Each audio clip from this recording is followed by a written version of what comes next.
father got a job in Hong Kong. He got over to work in a factory. However, when my mother applied for a visa to join him in Hong Kong, it was denied. So my mother-in-law, like my wife Susanna, had no fear. She said, well, I'm going to do it my way. We can smuggle out of the country with me and my younger brother. So we took the train, got our way down to a place called Macau, which is on the coast. Then she hooked up with with a smuggler. I'm not kidding you, this is really happening. Middle of the night, we boarded a boat, a fishing boat. We hid in the bottom of the boat. We sailed out, and I remember very distinctly watching an armed guard with machine guns.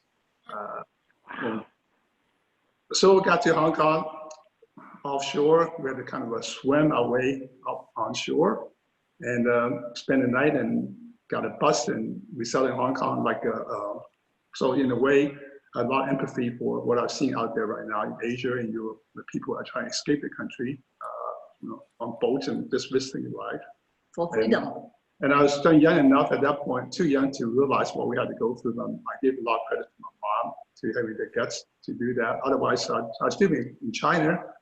I don't know what I've been doing, probably not what I'm doing today. So anyway, I grew up in Hong Kong, and maybe then you would become the president. Yeah, maybe I'd be a honcho, I'm in jail by now. But I went up. I grew up in Hong Kong, and when it came time for college, I wasn't smart enough to be able to get into one of the few universities in Hong Kong. So we decided we're gonna go over to the U.S. for school, and so I came over to Berkeley because it's one of the schools that accept me, and the weather's good. So I ended up here. In the second year, I was in Berkeley. I had to move to a co-ed dorm because the dorm that I was in the freshman year was so rowdy, and there was pot smoking every night and frisbee in the hallway. So I went to this law student dorm, and guess who I met? Susanna. It is a co-ed dorm. So maybe that's only like 4 Chinese students and undergraduate over there. So I didn't have much choice. So that's how we met. After school, I wanted to get into something where I can eventually be my own boss. And I was too young or too old to have a shot at the high-tech business at that time that was non-existent. So real estate was one field we thought I can go into, where eventually I can come out and have my own company. So that's how I ended up in real estate, even though my training is actually engineering. Wow, that's so interesting. So tell us, when you decided to go into real estate, what were your goals starting out? Besides obviously having an income and owning your own business, is there anything else that you wanted to achieve? Susanna is actually the brain, and she's a real estate person. Like I said, I was trained engineer. I'm very much still like an engineer. I don't have the charisma to be the big time developer. So when she went to real estate, I was just tagging along. She had open house, and I got nothing to do, so I sit there with her. Weekdays, she drive around, canvas the market. I'll be the driver. I take care of detail work, and I was pretty happy working for the company that I joined when I first got out of school, because it was something that I can do pretty well. I was in construction and construction management.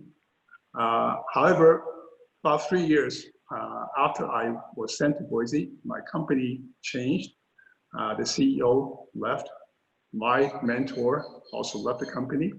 The company based in Southern California in Newport Beach, and I was in Boise, Idaho.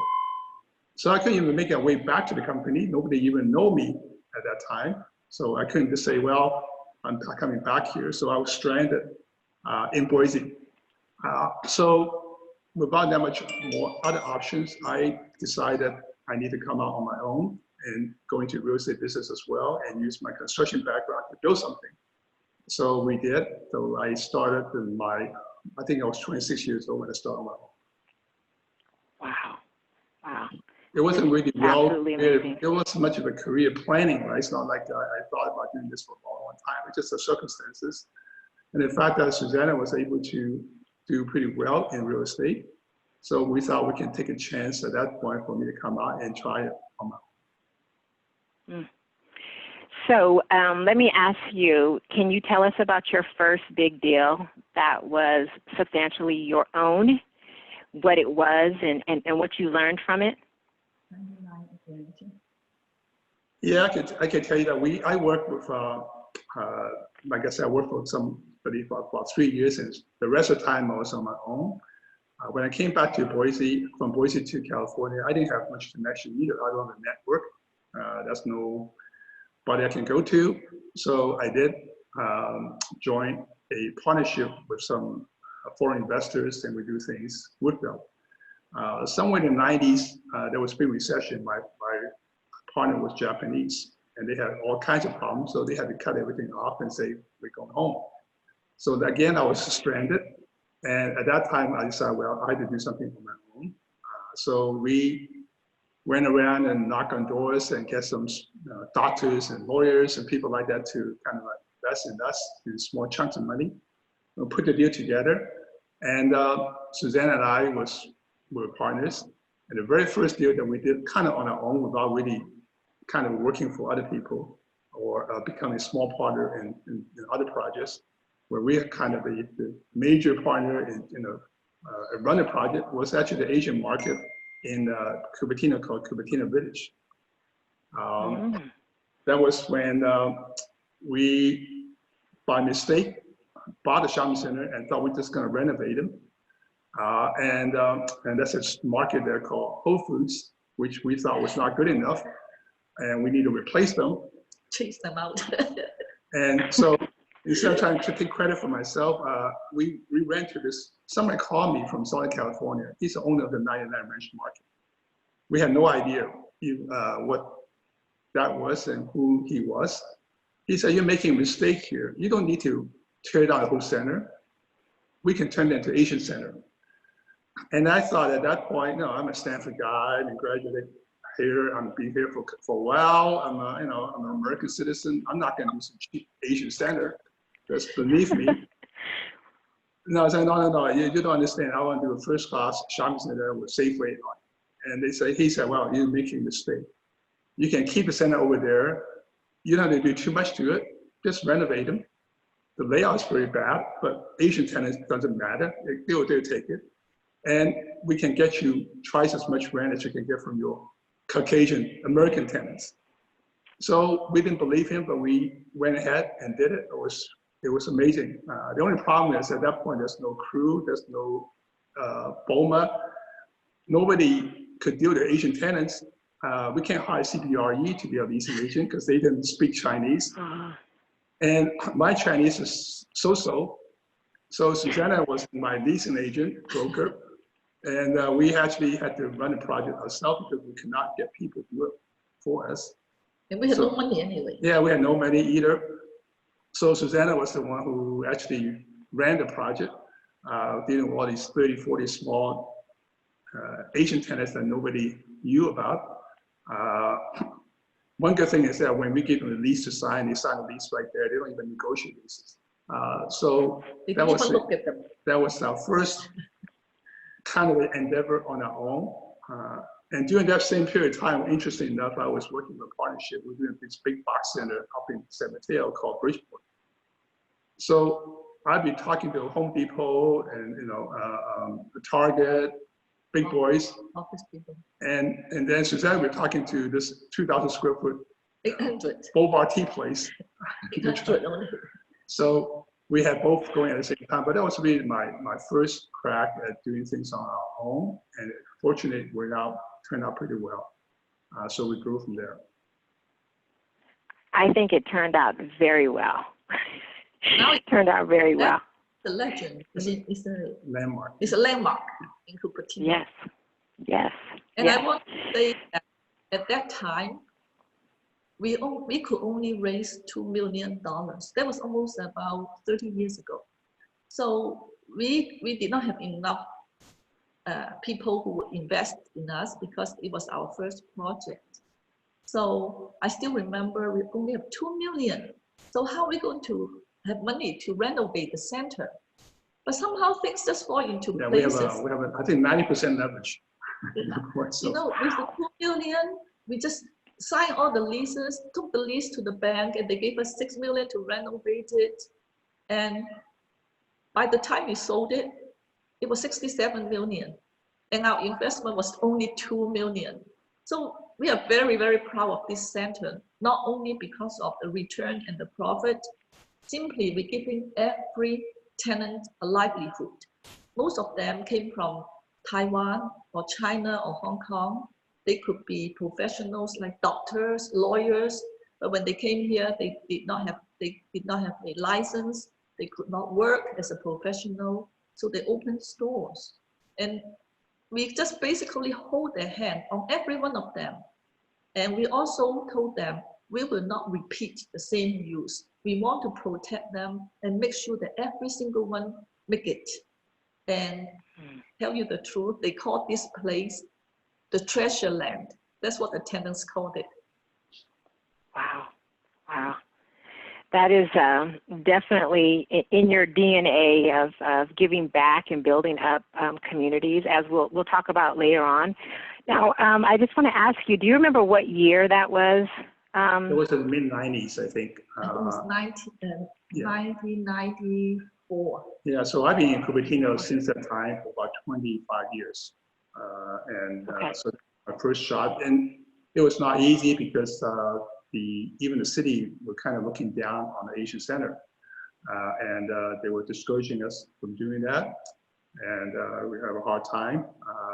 In fact, at that point, even the mayor, who happened to be the first Chinese councilperson, told me that's a bad idea. I told you that you're ruining his career. Yeah, they're offending people in Cupertino, and that there's never, it's not going to good. It's not popular, but it turned out well. And in fact, today, I don't think people really consider that to be an exclusive ethnic center.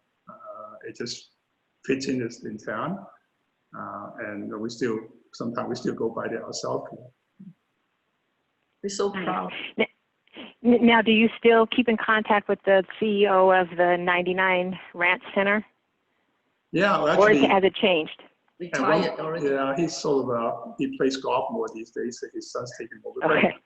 At one point, we actually thought that this went over so well, he wanted to do like 10 of these centers in the Bay Area.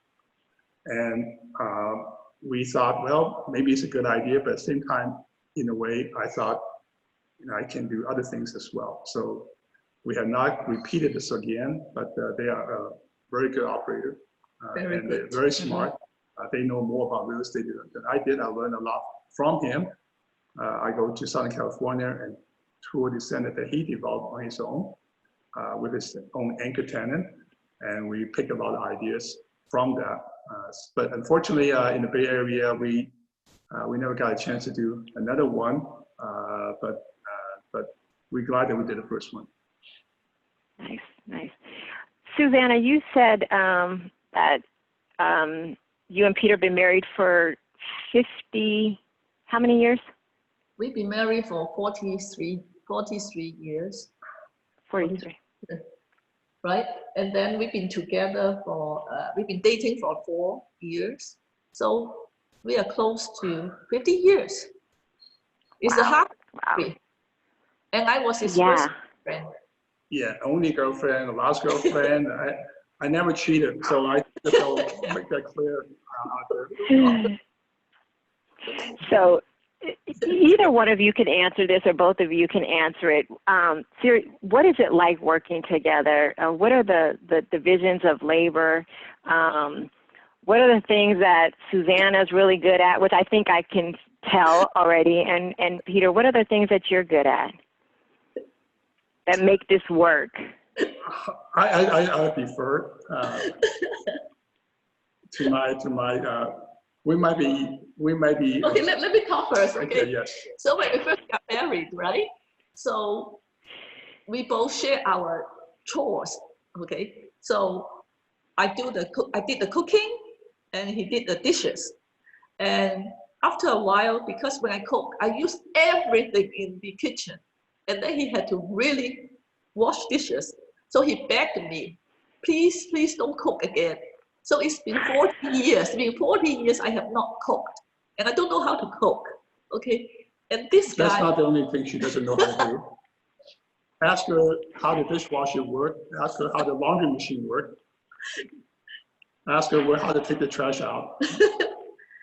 Honestly, he spoiled me in a way, but I accept the spoiling.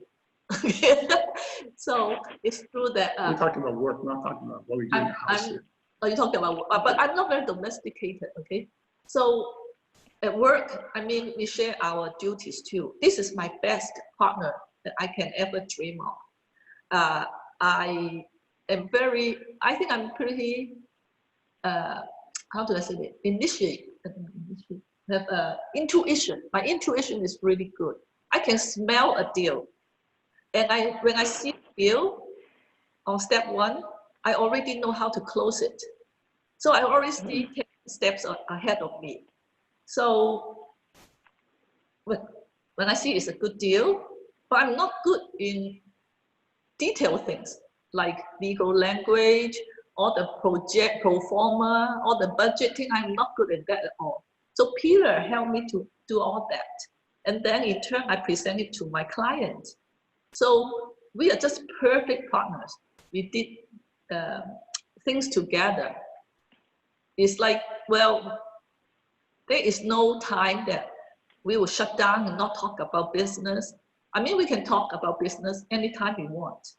And we can talk about personal things anytime we want. There is nothing like, oh, I come home and then I shut down. Because for us, business is also very fun. We find it very fun. It's something we love to do.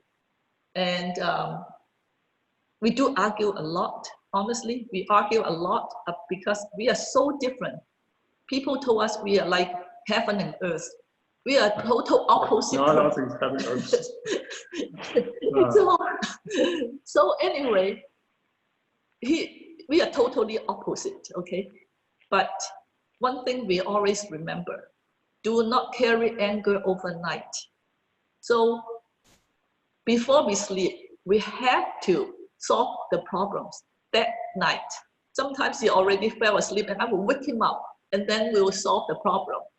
And when we have an argument, we are attacking the matter. We are not attacking the person. So we can argue this moment. Next second, we already talk about funny things. So that's how we survive. That's how I survive. At least that's her side of the story, but I'll skip mine. I love it. I love it. That's great advice for those on the call that have family businesses. So thank you very much for sharing those intimate details with us. So let's get down to some nosy stuff on properties. So we want to talk about Valco for a second. And so we know there's been so many twists with this project that you've been dealing with for many years. And recently you had significant news with the courts. You want to speak about that and where the Valco project is right now? What's happening next? Well, since we're in the real estate business together, I will share some detail with you that I normally don't bother because from the outside world, it seems like our project got sued. We went to court, we won, so now we're on. But that's not really. I don't know if you heard about anybody suing themselves ever, but this is kind of bizarre. I'll let you know. Like I was saying earlier, I've been in Cupertino for 20 plus years. I've done about 8 projects there. And I know that for over 20 plus years, Cupertino has always been against housing. In those period of time, that's, the number of projects of housing that actually got built, we can count on one hand, it's free. And 2 of them were mine. So even though you can build an Apple spaceship, you can build as many hotels as you wanted, everybody wants retail, people just do not want housing. And so when we picked up the Valco site 6 years ago, 2014, we knew that it's going to be a process because it has to be some housing involved. However, not only has Cupertino been against housing for all these years, the last 6 years, really, that's a big group called BC, Better Cupertino, been influencing the city council quite a bit. They kind of the political machine in town, and they're definitely against housing. So so everything we try to do, no matter what we do, it's not going to go anywhere. In 2018, the state passed a law called SB 35, right? Because that's to address the exact same problem people like Cupertino is creating, which is that they simply refuse to do any housing. And so under the law, it's very simple. If you submit a project and it complies with the existing zoning, not anything different, what's on the books already, and then you check and you comply with every single standards, then the city council cannot deny your project. So we did. We submitted a project in 2018. The city was not happy. They hired all kinds of lawyers and consultants and find out what's wrong with our application. After 6 months of this, they found nothing wrong. So they had to approve our project. Never went to a public hearing. But we know that's not the end of the story, because right away, they wanted to stop us, even though it's a state law that they could not override. So what they do is really first of all, they keep getting more people elected to the city council. Today, of the 5 city council persons in Cupertino, 2 of them were the founder of this BC group. One was the president, and the 4th council person was very much tied to them. So that's 4 out of 5, right? So when we got SB 35, they try to figure out what to do. They figured, well, first thing is to sue, but they could not sue us because we're not, we're just an applicant. The city approved the project. So they decided to sue the city. So basically, you're the BC group filing a lawsuit against the city council, which were also their own people. The idea is that the city council would then concede.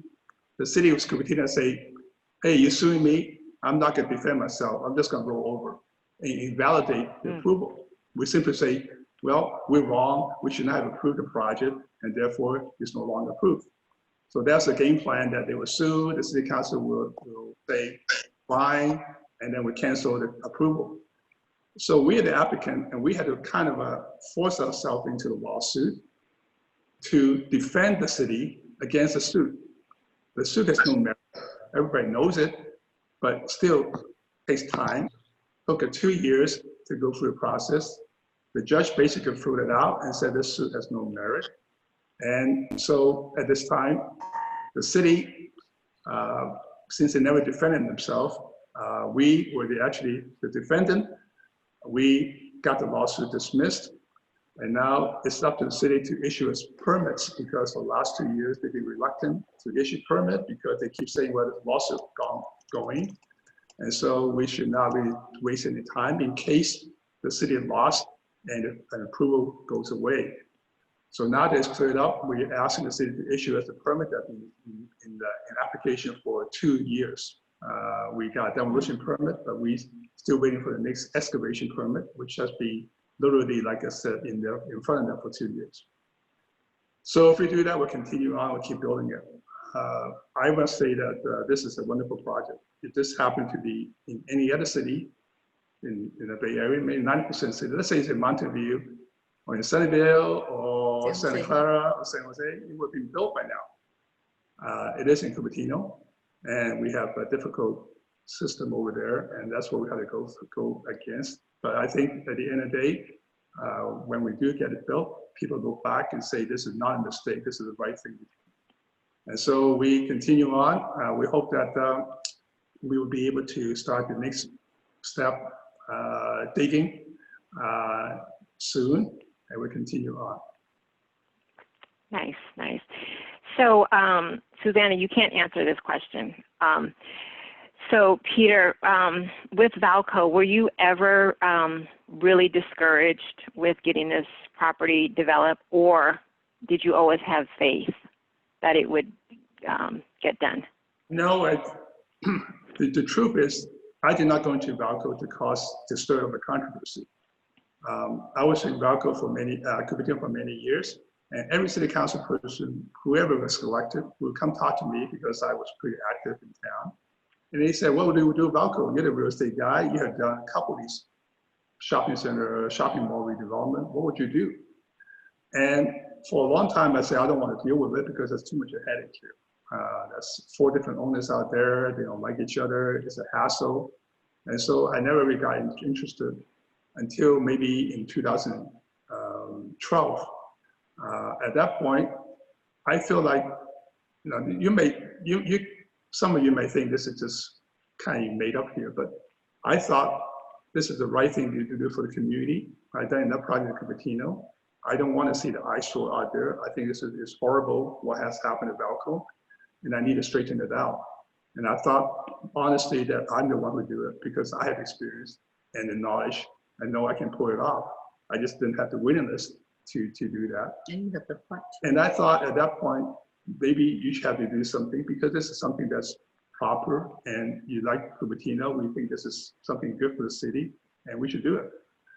And I thought, honestly, that at that point, I know what to do project-wise, not political. And I know how I can get it done. I have found a partner who believes in me because it's very risky. It takes a lot of money. It took us 2 years. And we assembled all 4 parcels. We got Macy, JCPenney, and Sears, and their property owner who's in Vietnam to somehow all agree to sell to us around the same time, which is really difficult accomplishment. Because otherwise this would never have worked. Because in the past, those 4 owners were fighting, and without them being gone, it would never have happened. And I thought this is something that would be good for the city. And at that point in 2014, we had the city council support, and they all say this is something that we want to see for decades. Valco has been in decline for 30 years. And if you go there at that time, you just think it's really sad. And so we thought this is something that the community wanted, and we can do it, and we would do a good job, and we come up with some really good ideas. And so that was my intent to go in there. Now, during the 6 years of struggle, do I have any regrets that lost faith? Yes, I mean, lots of time I got so frustrated because I've never been personally attacked before this. I've been doing business real estate for many years, and nobody really cares about who I am or what I think. They know what I do, and it was not pretty much a business level. If we had disagreements because they think the project should be different. But I've never been through this before where I have been personally targeted and picked out, and because I have a name and a face, I don't hide from people. And it was painful. It was hard for me because when people said things about you that were simply untrue, attack integrity and your principle, and on top of that, I am a Christian, and also I'm Chinese, right? So I had the responsibility to be a responsible, good Chinese Christian developer. And when people put me into that position where it's also become the worst person around, it's hard. And I thought for reputation-wise and so forth, I should have dropped it. At one point, actually, I was going to give up. My partner actually talked me into it. They tell me, do you think this is the right thing to do? Do you believe in this? And I say, yeah, I think this is the right thing to do. I still do. And I believe in it. I believe that what we do is right. It's not a matter of greed, how much money we make. But I frankly can go and do other projects and have a lot easier time and probably come out better financially. But we still think it's the right thing to do. So I did have to continue on. But yes, lots of time I feel frustrated, kind of fed up. It's not worth it. I don't want to go to public hearing, sit there until 5 o'clock, 6 o'clock in the morning, have people come up who never knew me and call me out. Peter Powell did this thing, Peter Powell did that. So it's very distasteful, but we got to hang in there because at the end of the day, we do believe that this is the right project and we're trying to do the right way. This project right now, for example, has offices and retail, but we have residential uses and 2,400 units, and half of them are actually affordable housing. So we're not trying to do this because we're good guys, but we have a project that I think is good. Wow, that had to be a tough time for you. The community is always rough for developers, and it's tough getting through entitlements. And you know, it must have been nice to be able to go home and talk through with Susanna and the faith that she has and her no fear to help you. You guys get through that. So congratulations on that. I'm glad that you didn't give up and walk away. Well, you know, it's Susanna didn't think that's such a good idea for me to get started to begin with, but she stuck with me. I don't think she had any choice now. But she told me I'm too old now. Hey, I should just go and just do something more meaningful. Like playing golf. Instead of fighting fighting the system here. But I hope that eventually I won't call it prevail, but I want to get through it. And I think we had a little bit the same problem in Netflix in Los Gatos before. When we first proposed a project, it was just horrible. We ruined the town of Los Gatos. We changed the character of it. How can you do something like this to us? And now that it's built, I don't think anybody complained. This hasn't caused any problem. It looks good. Netflix is a great company, and they like to be in Los Gatos. They are in Los Gatos. I don't see anything wrong with it, but during the process, we got sued. That's referendum that people protested, and you know, it's just kind of a process, painful process too. But now that we got through it, we look back and say, well, we're proud of what we've done, and it's something good for this, for not just for us, but it fits in well. And we in the real estate development business oftentimes thought of, well, you know, we are the high profile, but the people who have no integrity and no ethics. We're greedy, but we're very rich. I can tell you that in the real estate business, I have a lot of people that I admire in the real estate development business. There's a lot of great people there, and some of them are my models. And I would like to say that you know, the public perception of the real estate development business is just not true.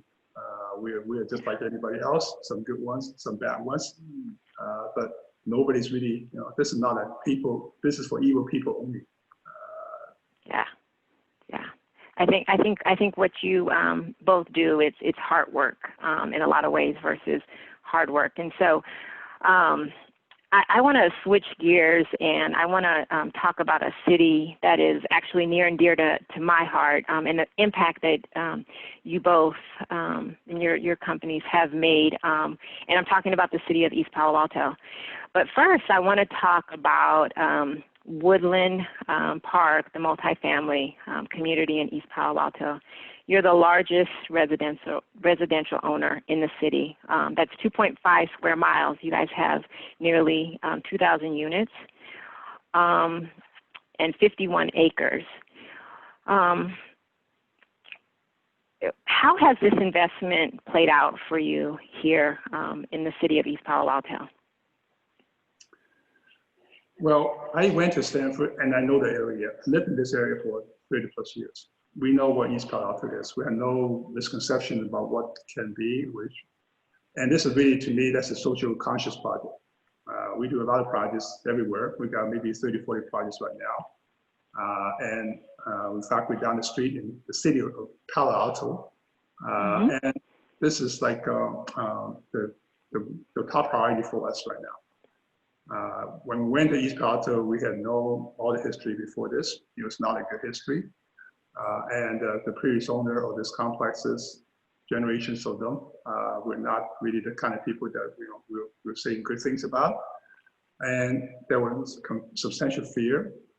When we went to the property, this is something I always remember. When I first toured the property, I would see nobody on the street, nobody out there at all. I mean, there are families out there, and you don't see kids. You go around and see courtyard, and they put a sign up there, so no kids allowed in court. Right? People are just hiding in their units. Those units are 50, some 100 years old. People are scared to do anything. Some of them are just because maybe they're worried about a crime, or maybe they got worried about being picked up by ICE.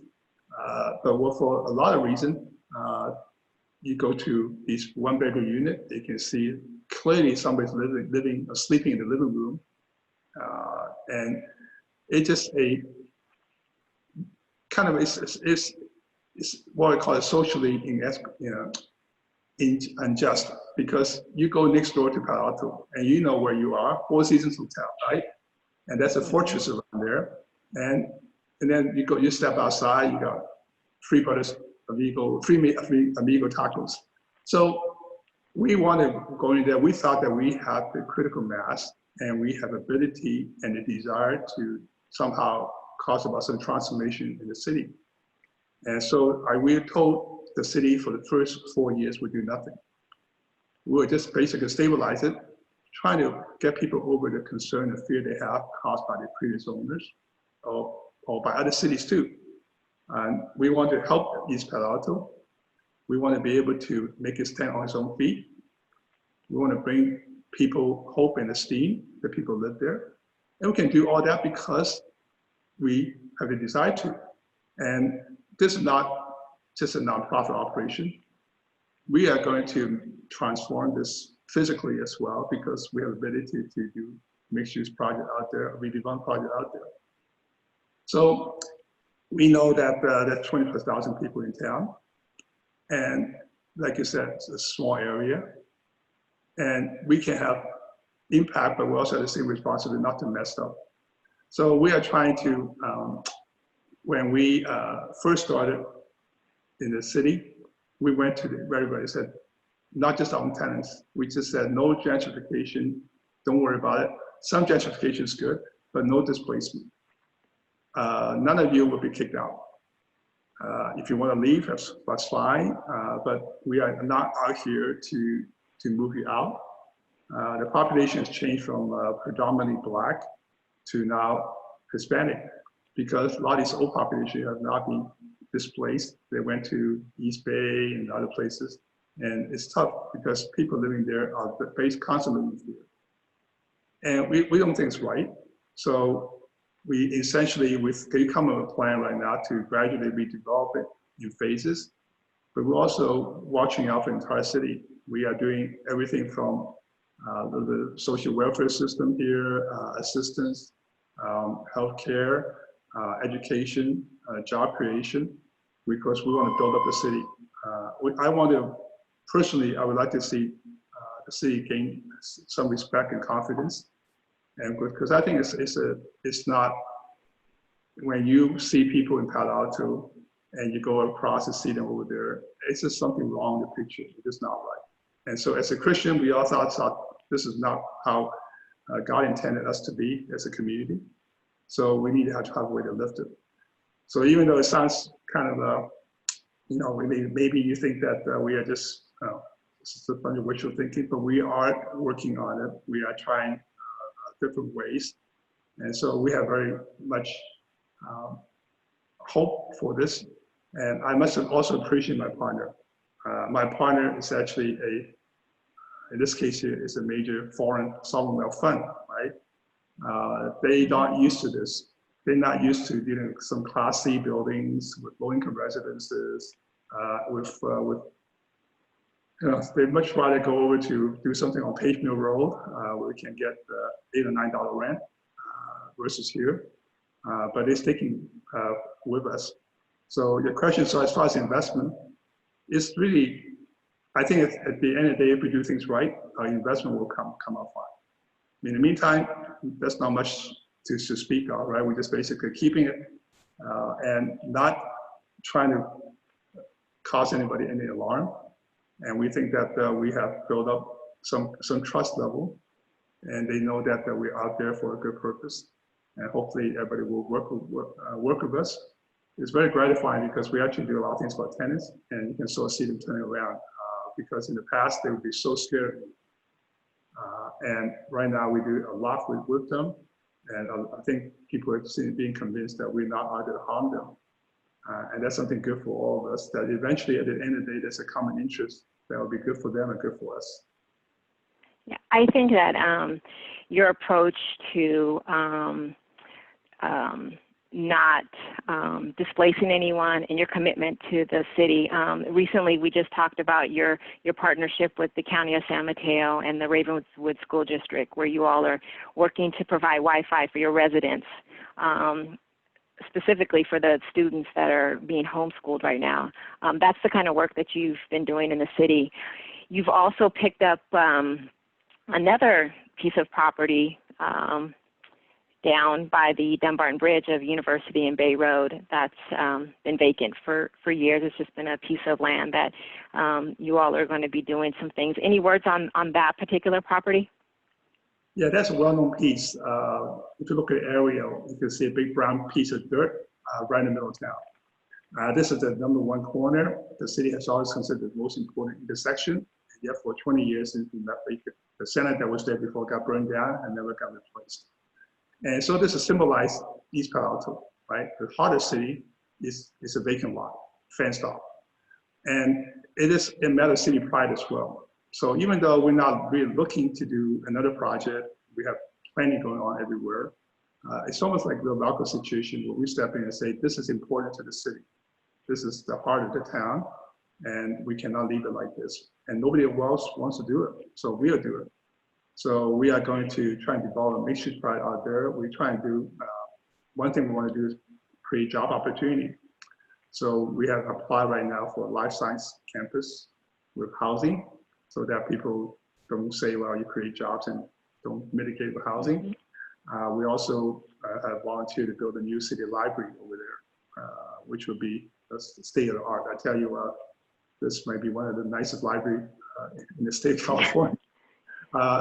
And we think that this is something that we would hopefully bring East Palo to the front side. We are not taking second place to anyone, right? Our town is good enough.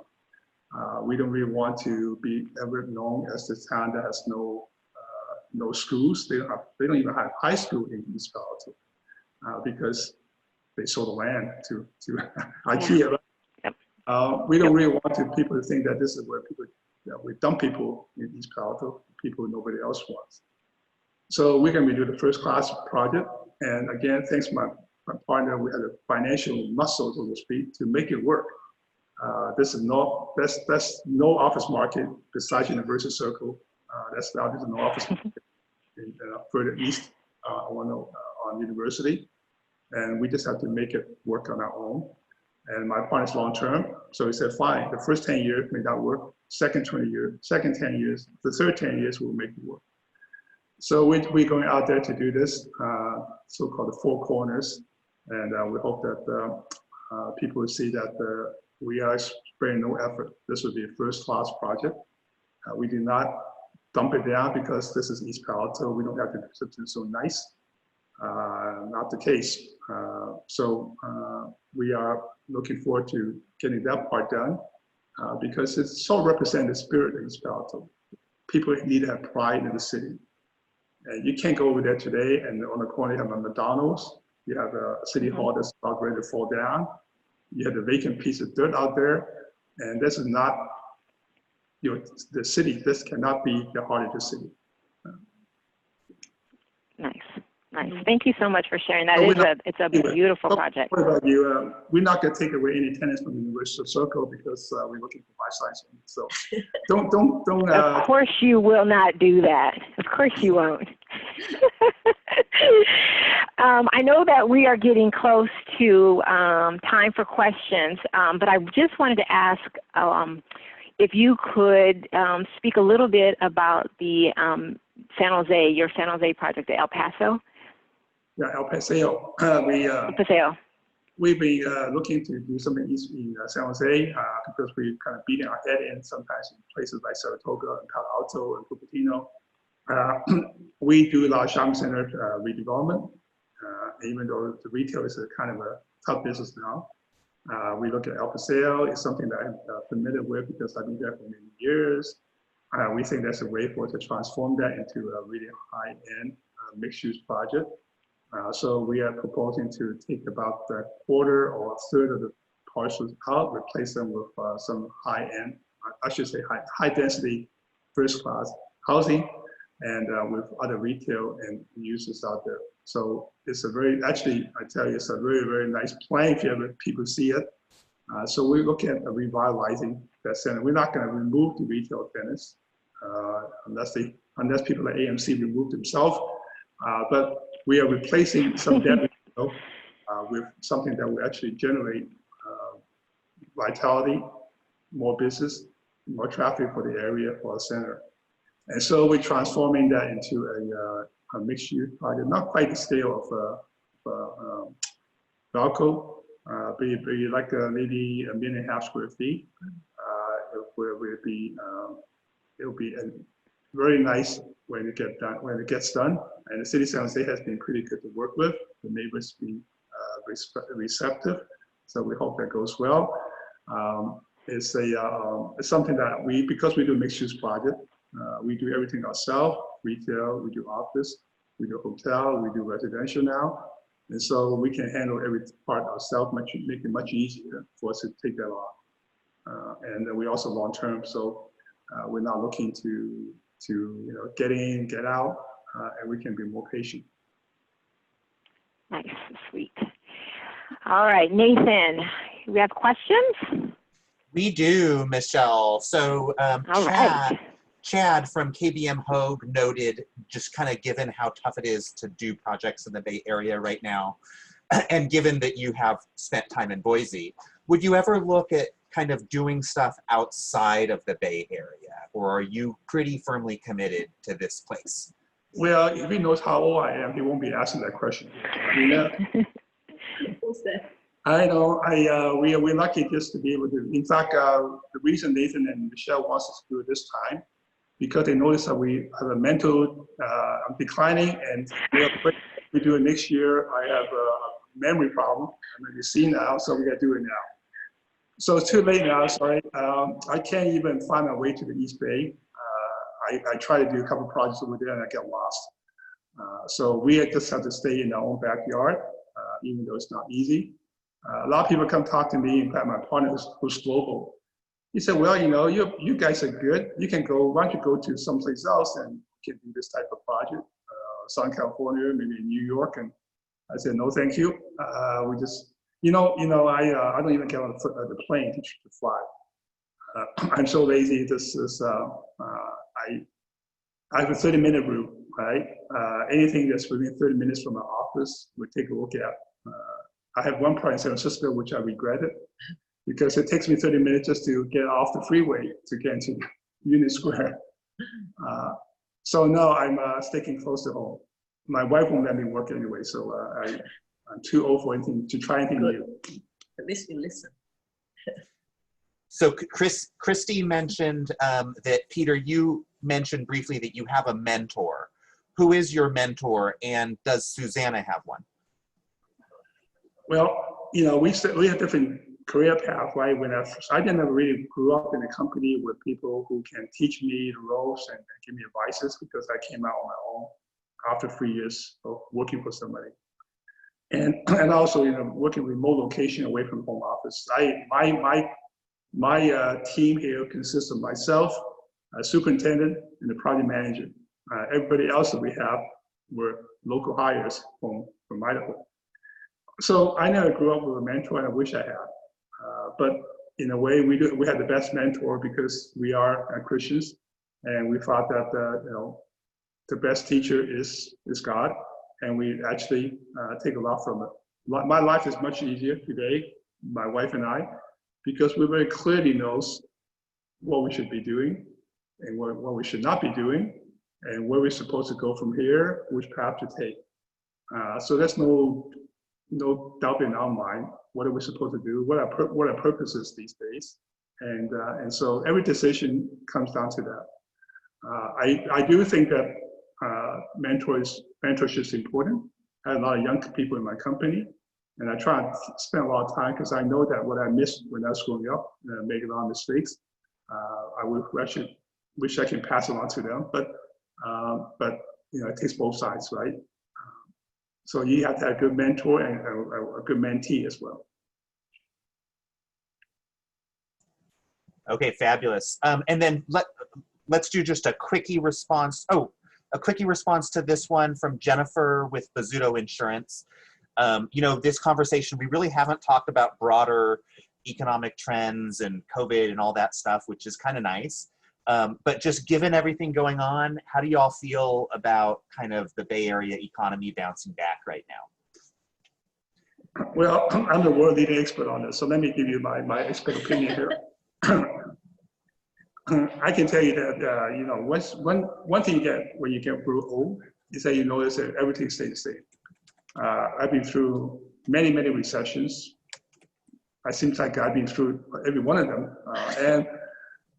And you go through the usual process, and at the end of the day, people are the same. History sort of repeats themselves. And so I will never, in my mind, I would never feel like the need to panic or to over adjust or to try to overthink. Humans have been saying for many, many years. And so I think that this one, I'm not saying, don't worry, this will pass, everything will be fine, back to normal. But I don't think it's also necessary for us to go off the cliff either. I think that the people here, as in this Bay Area, should be very thankful. We got so much going on for us here. If I were in LA today or in the mid-America, I'd be worried because things will be changing for a very long time. But I think here we are buffered, we're more sheltered, and I think we'll be able to recover better. Things will change, some change for the better, things will change for the worse. But I would not sit there and prognosticate and try to do something drastic. For people who, real estate business here, it's a business that will never become obsolete. We change, but it's not like all of a sudden we're not making any product that would just go out of style. And it's still a human business, a people business. So I think for people in the real estate field, we'll be fine. The good, the strong, the tough one will come out better. Other people will come in, and I think that I have not in the 5 months. Yes, on paper we probably lost a lot of money, but I would not be sweating over this because I think we'll be fine. But I think that sometimes you do need some sort of a shake-up to wake you up, do things different, do things better. And I think that in our business here, the good ones the cream will rise to the top. And this is a challenge. If you're not good enough, doesn't matter, COVID, no COVID, you're not gonna make it. Thank you so much. Yes, can I add something on this? I look at it a little bit differently. I always tell Peter, look at people around you. You can see people disappear in 2 weeks' time or 3 weeks' time. So why worry so much what's going to happen next? We don't even know if we're still around, but the most important thing is to live each day fully with the one you love. And don't think too much about the worldly things in a way. I told my sister, for example, I said, okay, what if I give you all the money in the world today? Just tell me where you're going to spend it. No place, you are locked inside the house. So we have to look at life in a different way. What's the lesson do I learn from this? It might not be as bad as people think.